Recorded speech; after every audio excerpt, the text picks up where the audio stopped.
Welcome back to So Creative. This is Jason. I want to talk to you a little bit about durability issues with some vacuums.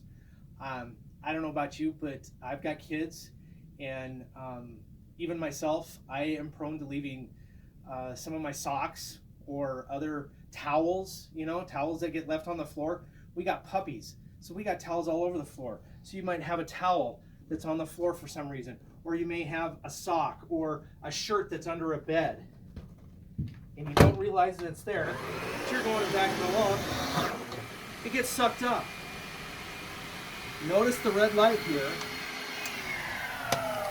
It turns off brush roll. I come here, turn it over. I pull out the sock, the shirt, the towel. I can turn it back on, and it still goes back in vacuum.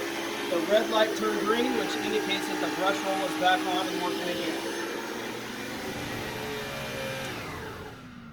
Can your vacuum do that? This one can. Have a great day.